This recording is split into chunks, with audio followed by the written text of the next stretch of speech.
Even if you've never seen a Chevrolet El Camino in person, the name itself is probably familiar. It's one of those cars that even people far outside car culture still recognize. Half passenger car, half pickup truck, and very much an American icon. And if a buyer really wanted an El Camino, but for some reason couldn't live with Chevrolet badges, there was still a way out. For 17 of the El Camino's 26 model years, GMC sold its own version of the same idea under its own brand. First, it was the GMC Sprint, and later, the GMC Caballero, little-known relatives of the El Camino that spent their entire production lives in the shadow of a much more famous car. So today, we'll look at why GM needed a clone of its own cult classic, why it existed at all, and why it never came close to matching the El Camino's popularity. The idea of combining a passenger car with an open cargo bed was not a purely American invention. This format became especially popular in Australia, where utes became part of the local car culture. In America, though, it was Ford that first brought the concept to the mass market with the Ranchero. It was a passenger car with an open cargo bed. Ford's idea was simple. The buyer got the comfort and appearance of a car, but could still carry cargo that an ordinary passenger car could no longer handle. The market did not greet the Ranchero with explosive enthusiasm. In its first year, Ford built just under 22,000 of them.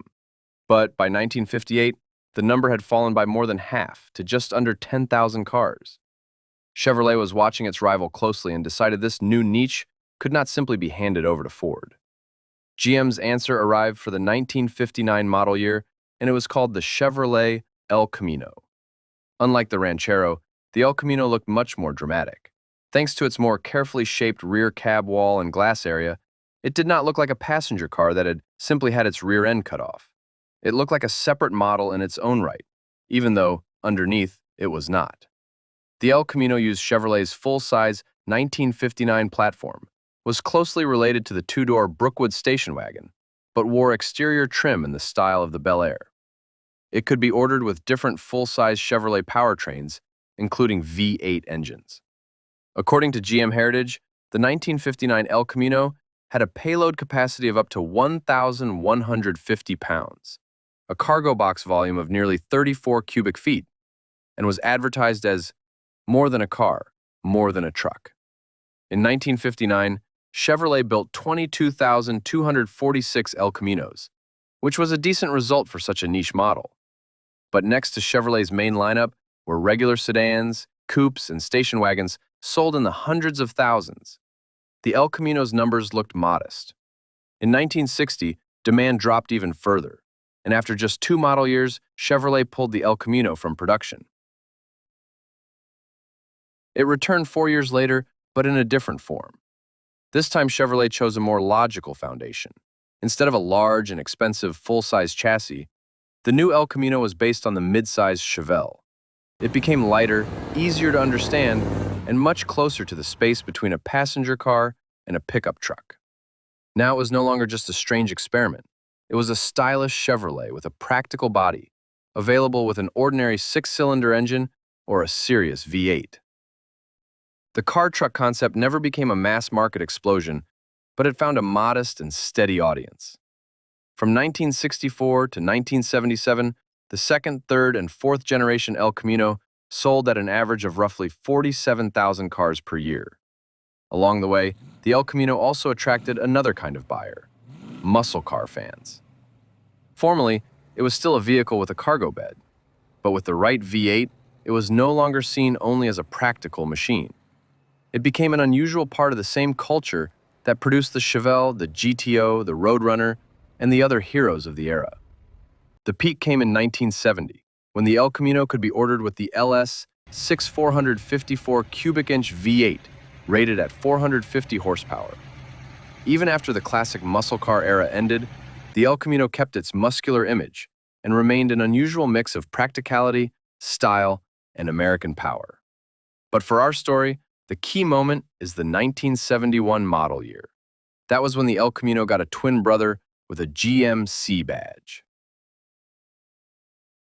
The legendary mechanic, engineer, and racing driver Smokey Yunick who himself had been involved with GMC dealerships for many years, once wrote with obvious sarcasm that GMC was the only automobile company whose development involved two full engineering teams.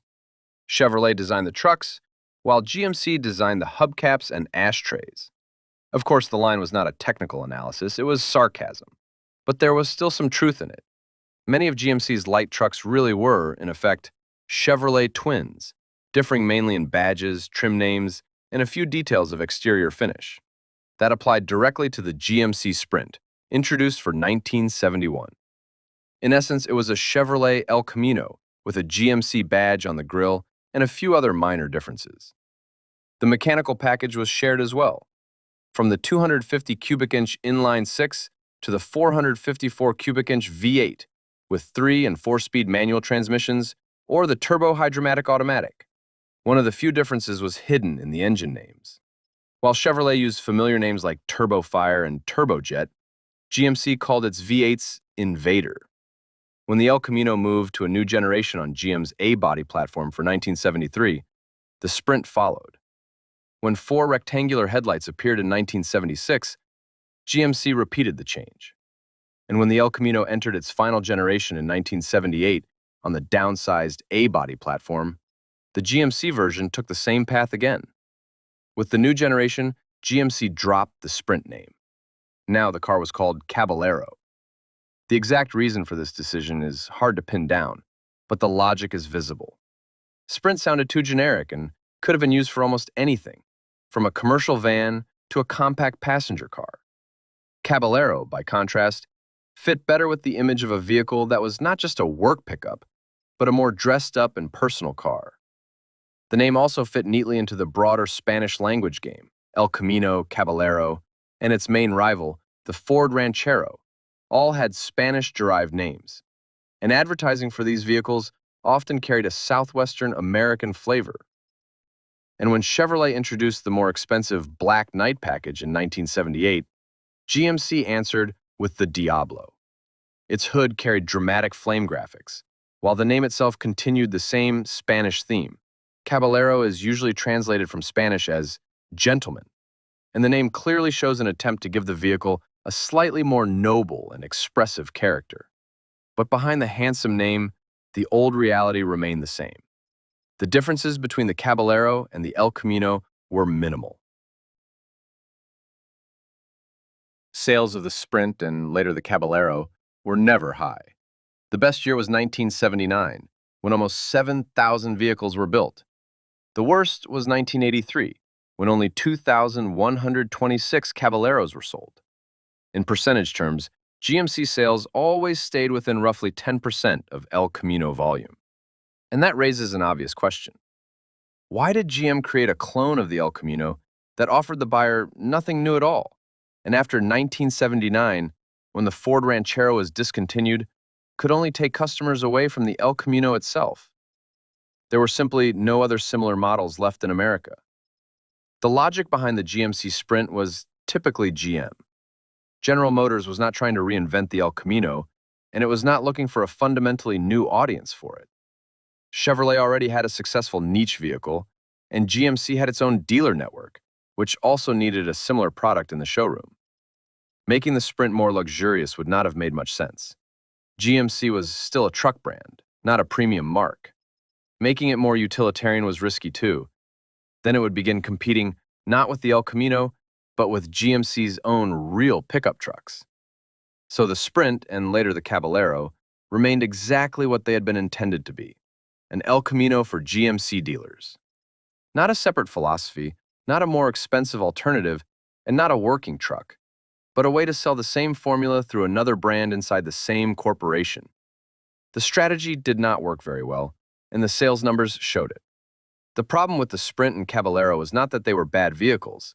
The problem was that they gave buyers almost no reason to choose GMC specifically. If someone needed a real truck, GMC already had proper pickups. If someone liked the very idea of a passenger car with a cargo bed, Chevrolet already had the far better-known El Camino, with its distinctive and almost brutal image. The Sprint and Caballero ended up somewhere between those two worlds, too car-like for the typical GMC buyer, and too secondary for El Camino fans. After 1982, sales of both the El Camino and the Caballero began to fall sharply, and it seemed logical that GM would simply discontinue both models, especially since the Chevrolet Malibu, on which the El Camino had been based since 1978, had already been taken out of production. And yet, both the El Camino and its less fortunate GMC relative continued to be built until 1987. From 1985 onward, production was even moved to Mexico. In the final years, combined sales of the two models were around 24,000 cars a year, and only 11% of that total belonged to GMC. Neither the El Camino nor especially the Caballero received a successor. There was simply not much point in them anymore, and low sales were only part of the problem. Vehicles like the El Camino had appeared in an era when an ordinary pickup was still seen mainly as a work tool. But by the 1980s, pickups themselves had changed. They were more comfortable, better equipped, and increasingly suitable for everyday driving. They began taking away the El Camino's main advantage. Buyers no longer had to look for a passenger car with a cargo bed if a regular pickup could already be comfortable enough to use every day. The El Camino became a true American icon and one of Chevrolet's most recognizable niche models. The same cannot really be said about its GMC twin. In the end, it is hard to say anything about the Caballero except that it was a copy of the El Camino, although perhaps the name itself gives us a way to end the story. Caballero fully lived up to its name, gentleman. In a world where true gentlemen are extremely rare, the same can be said about the GMC Caballero. Not everyone gets to see one in person, but now, at least, you know it existed.